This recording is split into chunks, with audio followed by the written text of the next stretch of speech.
Elle n'a pas l'autorisation de voler, avait grogné l'instructeur en secouant la tête. Elle pourtant ne répondit rien. Elle releva simplement ses cheveux en un geste calme, révélant à la base de sa nuque une discrète marque d'encre noire. Un tatouage, mais pas n'importe lequel. Ce symbole, seuls quelques soldats triés sur le volet dans toute l'armée américaine l'avaient jamais mérité. Et lorsqu'un colonel passa près de l'hélicoptère prêt à décoller et aperçut ce tatouage, tout changea. Bienvenue sur Human Stories. Avant d'entrer dans le vif de l'histoire, dites-nous en commentaire dans quelle région du monde regardez-vous cette vidéo aujourd'hui.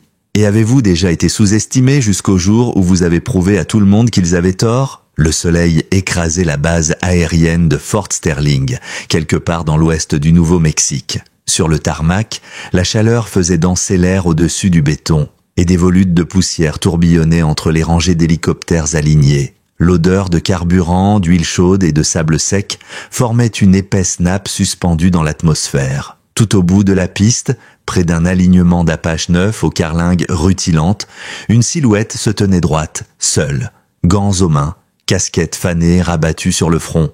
Elle tenait une pince dans une main et une tablette électronique dans l'autre. Tout le monde sur la base l'appelait Sam.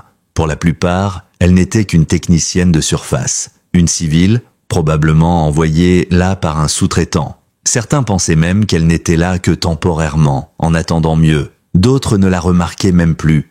Elle se déplaçait comme une ombre dans les hangars, toujours concentrée, silencieuse, invisible presque. Son uniforme bleu nuit était toujours zippé juste assez pour lutter contre la chaleur, ses manches roulées, révélant des bras aux muscles fins mais noueux, couverts de traces de cambouis. Elle marchait entre les carcasses d'hélicoptères désossés comme si elle faisait partie des lieux. Sur les documents officiels, son nom n'apparaissait sur aucun registre de vol. Elle n'était inscrite sur aucun tableau de mission. Et son dossier mentionnait à peine quelques heures de vol non opérationnels enregistrés sur des simulateurs obsolètes. Alors, la rumeur s'était installée, Sam n'était pas pilote. Elle ne l'avait jamais été. Les jeunes officiers de Fort Sterling ne cherchaient pas à comprendre.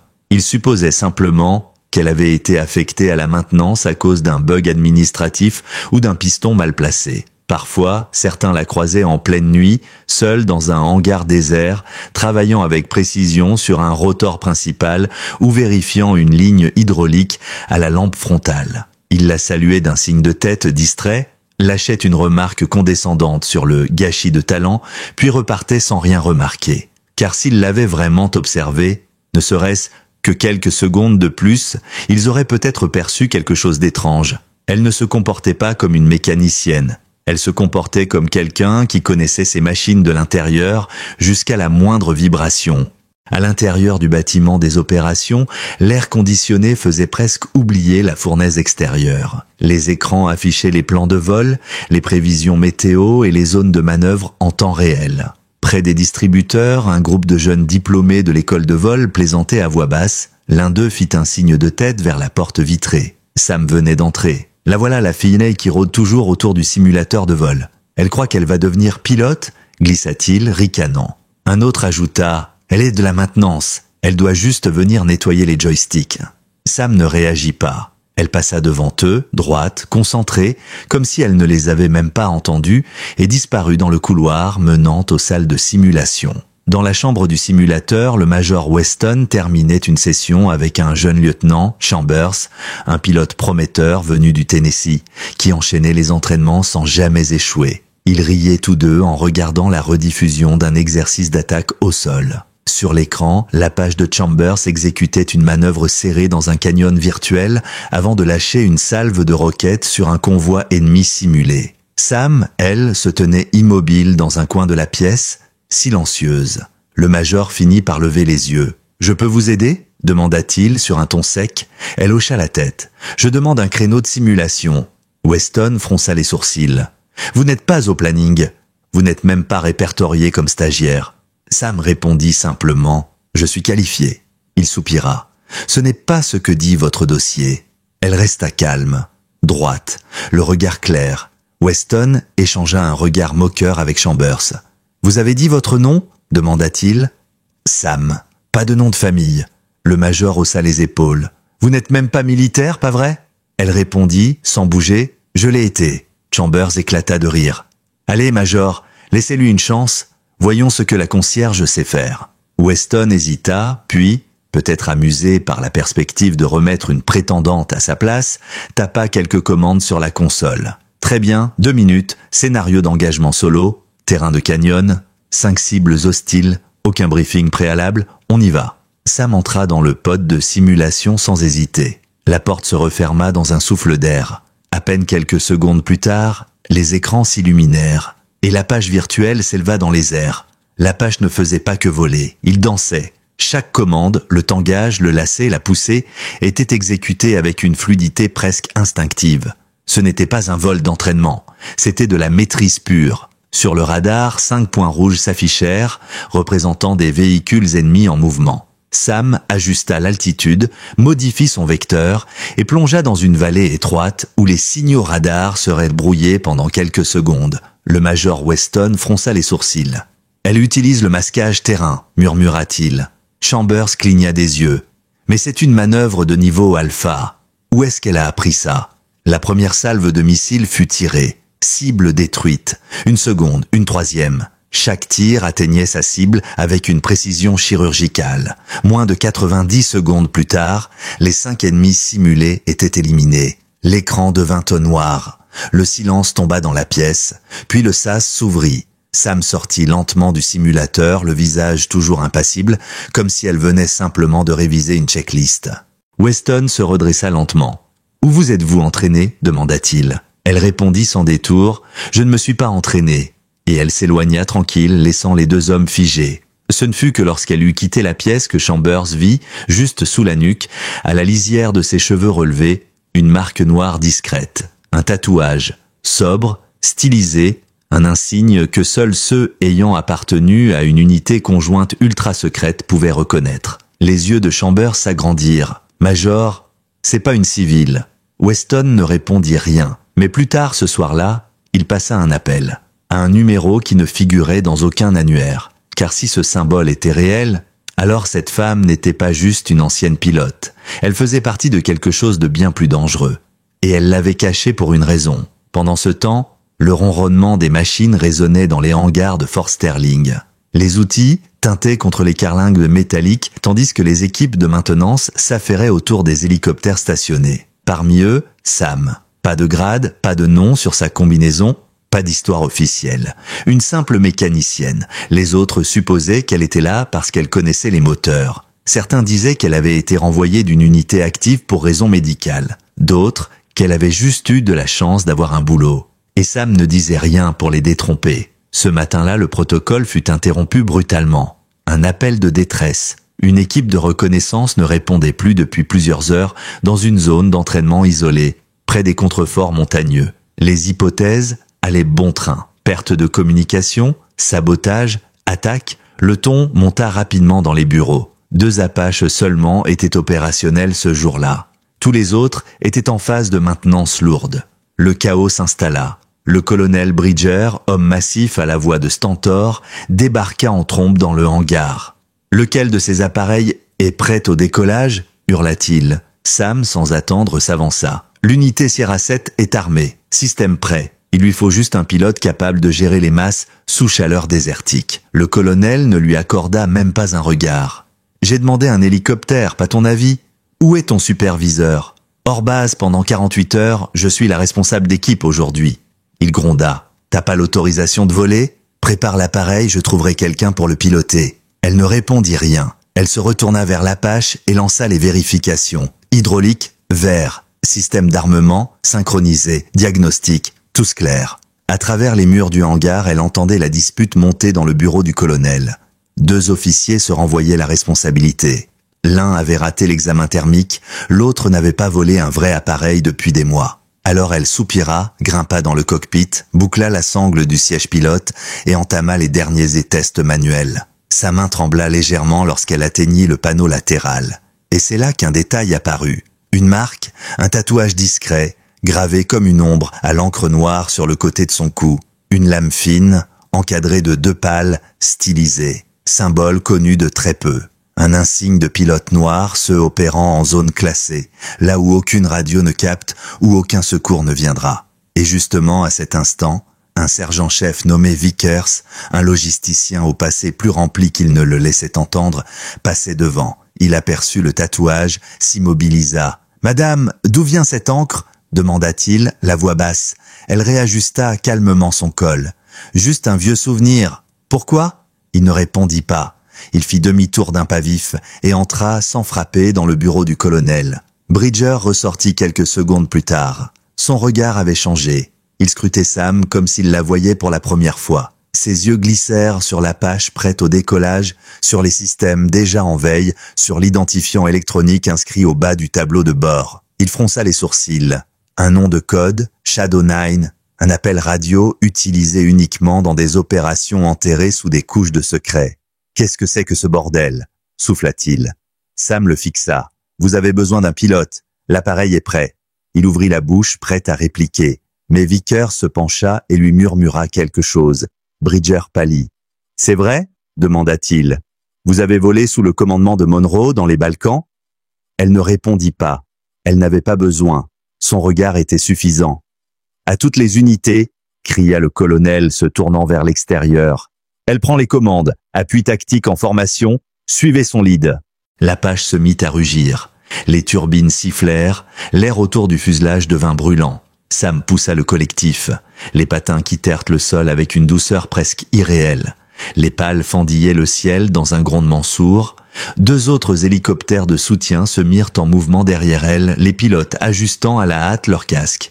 Sam dit une seule phrase, calme mais tranchante, sur la radio. « Suivez ma trace, radio muette sauf visuel hostile. » L'Apache s'élança, son nez s'abaissant alors que le rotor principal s'inclinait dans un angle maîtrisé, dessinant un arc parfait vers les plaines chauffées à blanc. La poussière tourbillonnait en spirale derrière elle, formant un mur mouvant entre le ciel et la terre. Les moteurs grondaient dans une tonalité grave, celle que seuls les vrais pilotes reconnaissaient comme le murmure d'une machine vivante.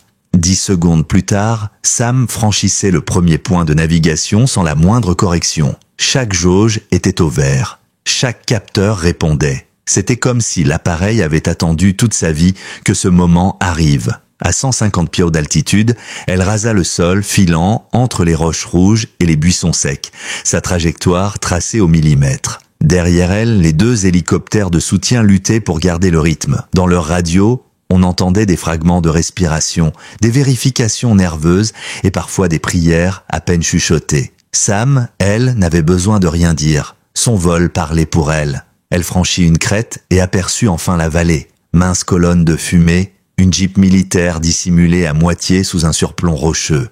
Aucun mouvement, aucun signal. L'endroit sentait le piège à plein nez. Un goulet d'étranglement avec une seule sortie, des hauteurs de chaque côté. Idéal pour une embuscade. Sam réduisit la vitesse. Les pales de l'Apache battaient lentement, lourdement, avec cette rythmique qui paralysait les nerfs. Son viseur thermique s'activa. Des silhouettes apparurent. 3, peut-être 4, armées. En progression lente dans les broussailles, elle convergeait vers le véhicule bloqué. « Unité Bravo » dit-elle sur une fréquence privée. « Voler en orbite au-dessus du flanc droit. Couverture visuelle, je fais le balayage. » Une réponse brève, respectueuse. Plus de sarcasme, plus de doute. On l'appelait par son ancien indicatif « Shadow 9 ». Elle piqua vers le sol, effectua une rotation rapide et plongea dans la vallée. Les soldats ennemis se dispersèrent, l'un d'eux trébuchant sur son arme. Sam tira 2 salves de son canon de 30 mm. Les éclats arrachèrent la roche à quelques centimètres des assaillants, suffisant pour briser leur formation. Elle fit pivoter l'hélicoptère, bloqua son angle et visa les hauteurs. De brèves rafales chirurgicales firent s'écrouler des corniches entières, obligeant 2 autres ennemis à fuir. « Unité Sierra, vous me recevez ?» demanda-t-elle, sa voix parfaitement calme. Une réponse lui parvint, hachée mais claire. 2 pertes, 1 blessé, véhicule inutilisable, on ne peut pas bouger. Restez en place, j'arrive. Elle freina brutalement, passa en vol stationnaire au-dessus du sol si bas que les pales soulevaient des pierres. La porte latérale s'ouvrit. Le chef de bord sauta au sol et courut vers la Jeep.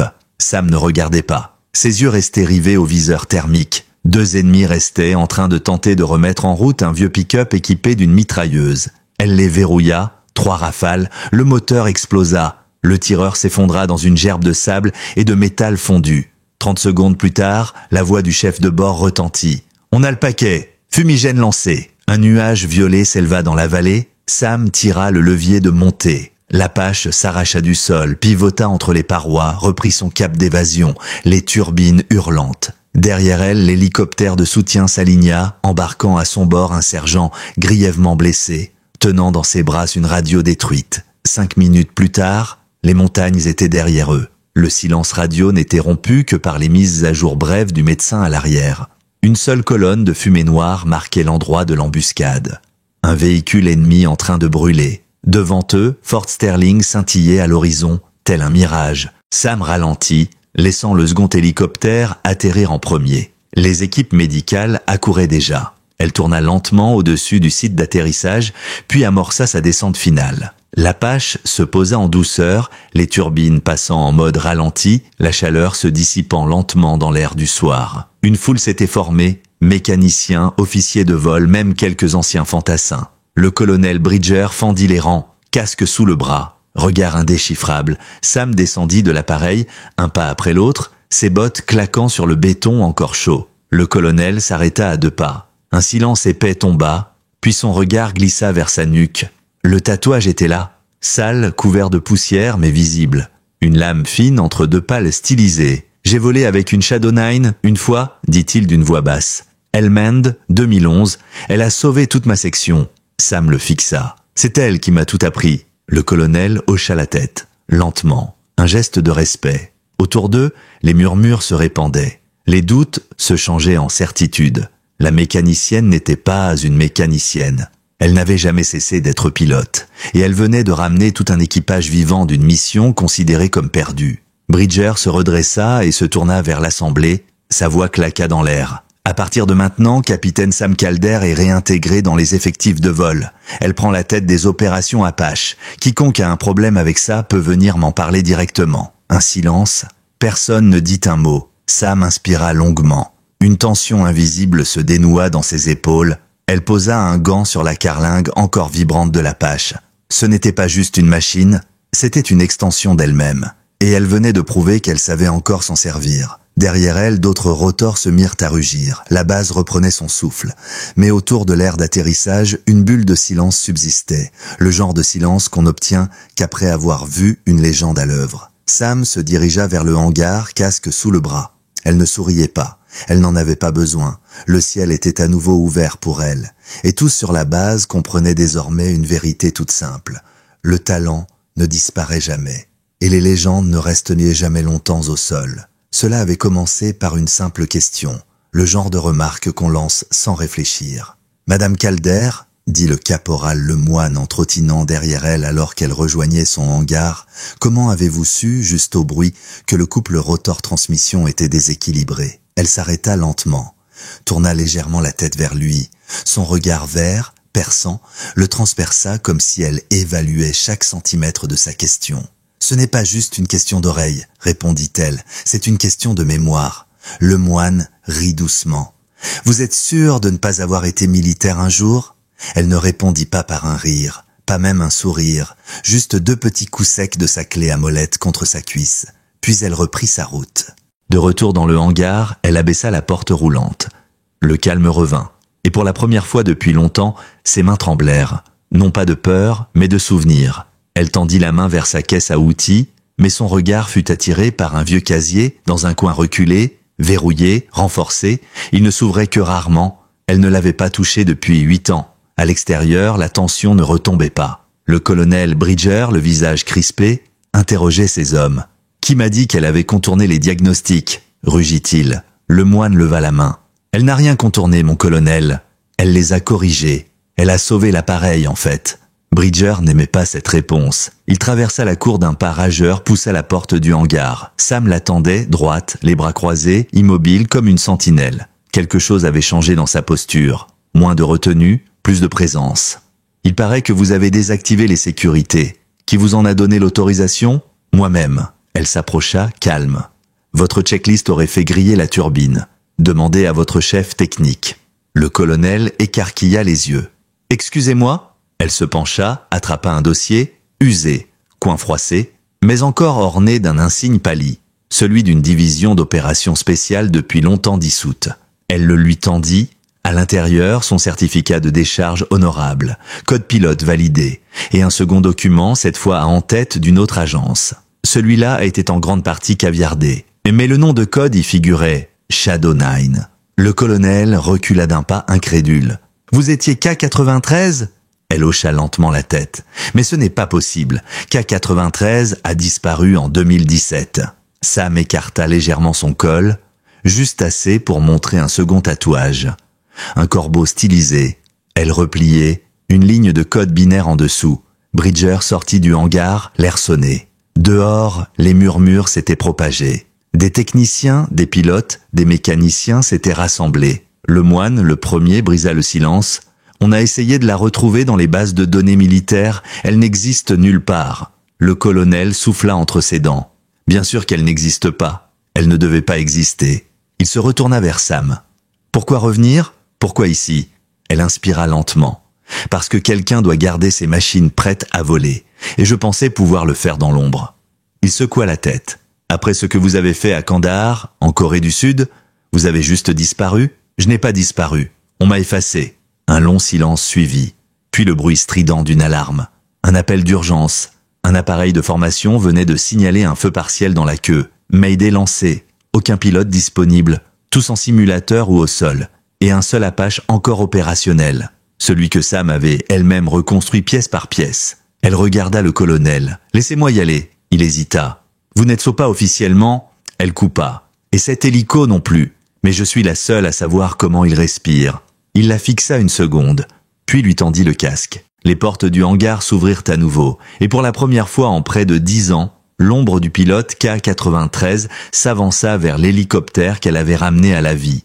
Toute la base s'arrêta pour la regarder. Quelques heures plus tard, après l'atterrissage d'urgence parfaitement exécuté et l'équipage sauvé, un nouveau nom circulait dans les couloirs. Un appel radio, un code relancé par le Pentagone, Echo. C'était le surnom qu'il lui avait redonné. Pas Sam, pas Calder, Echo, celui qu'on chuchotait dans les rapports enterrés, les mémoires classifiées, les récits jamais imprimés. Elle ne demanda aucune cérémonie. Elle ne porte pas ses nouvelles ailes, elle ne participait au briefing que lorsqu'elle avait quelque chose à dire. Mais cette fois, quand elle parlait, tout le monde se taisait. Son tatouage, autrefois toujours dissimulé, restait désormais visible. Non pas pour prouver quelque chose, mais parce qu'elle n'avait plus besoin de se cacher. C'était ça, la différence. Ce n'est pas elle qui avait changé, c'était les autres. Un matin, un groupe de jeunes pilotes s'amassait près du simulateur, fier et bruyant, plein de récits qu'ils n'avaient pas encore vécus. L'un d'eux, un lieutenant trop sûr de lui nommer Deran,